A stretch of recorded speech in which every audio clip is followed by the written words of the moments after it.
जय हिंद प्यारे साथियों, बहुत बहुत स्वागत करता हूँ आप लोग अपने चैनल वैकेंसी पॉइंट पर। दोस्तों, अगर आप लोग मेरी बात से सहमत होंगे तो मेरे चैनल को ज़रूर सब्सक्राइब कर लेना। फिलहाल यहाँ पर आप ही की बातें होती हैं आप तक पहुँचाने के लिए।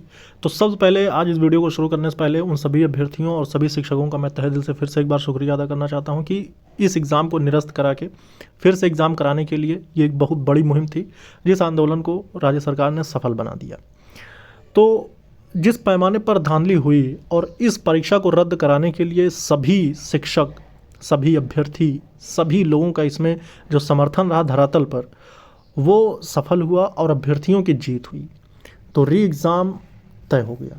अब उसके बाद आप सभी को पता है कि यूपी के सीएम योगी आदित्यनाथ ने इस बात का ऐलान तो कर दिया कि एग्ज़ाम को रद्द किया जाता है और 6 महीने के भीतर आपकी एग्ज़ाम दोबारा कराए जाने की बात कही जाती है।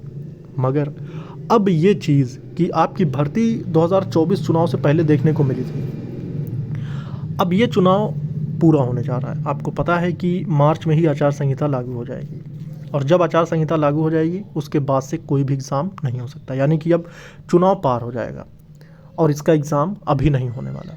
ये एक ऐसी वीडियो है जिसमें मैं बिल्कुल निष्पक्ष बात कर रहा हूँ मेरे भाई, किसी प्रकार से भी किसी के पक्ष या विपक्ष की बात नहीं है। मगर यहाँ पर जो मैं बात कह रहा हूँ वो बिल्कुल फैक्ट है। अब जो आपका एग्ज़ाम होगा इसके लिए आपको एक बार फिर से आंदोलन करना होगा और ये एग्ज़ाम चुनाव होने के बाद परिणाम कुछ भी हो,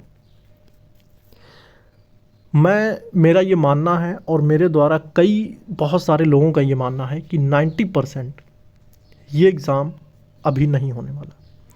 या तो अब इसके लिए अभ्यर्थी को फिर से एक बार धरातल पर उतरना पड़ेगा, यानी कि आंदोलन करना पड़ेगा। अब अगर ये आंदोलन फिर से होता है तो क्या राज्य सरकार इसका एग्ज़ाम कंडक्ट करवाएगी या फिर कब करवाएगी? क्योंकि राज्य सरकार द्वारा इस बात का आश्वासन तो दिया गया कि 6 महीने के भीतर एग्ज़ाम होगा। तो क्या इसके लिए अब फिर से जो इंतज़ामात थे, सबसे बड़ी चीज़ थी एजेंसी। जिस तरह से एजेंसियों का आनन फानन चयन करके इस एग्ज़ाम को कंडक्ट करवा लिया गया और इसी के साथ साथ 1-2 एग्ज़ाम और कंडक्ट करवा लिए गए। आपके सामने रेडियो संवर्ग का भी एग्ज़ाम था और रेडियो संवर्ग को कराया गया था ऑनलाइन बेस्ड, यानी कि सीबीटी मोड, और दूसरा था आपका पेन पेपर मोड, यानी कि ऑफलाइन। तो 2 तरह की परीक्षाएं आपको देखने को मिली थी, वो भी बिल्कुल आनन फानन में। इसके पहले राज्य सरकार यानी भर्ती बोर्ड को भी 5 साल बीत चुके थे, कोई भी एजेंसी नहीं मिली थी। अब क्या वही एजेंसी दोबारा एग्ज़ाम कंडक्ट करवाएगी या फिर क्या इसके पीछे की सच्चाई, इस पर भर्ती बोर्ड ने जांच कमेटी गठित कर दी है। इसमें आपको पता है कि एजेंसी की भी जांच होगी और जिन स्कूलों या जिस परीक्षा कक्षों से इस चीज़ को ज़्यादा पैमाने पर लीक किया गया था उसकी भी जांच होगी और इसकी अंततः जो रिपोर्ट आएगी वो ये बात तय करेगी कि इसमें कौन कौन इस कटघरे में आ रहा है।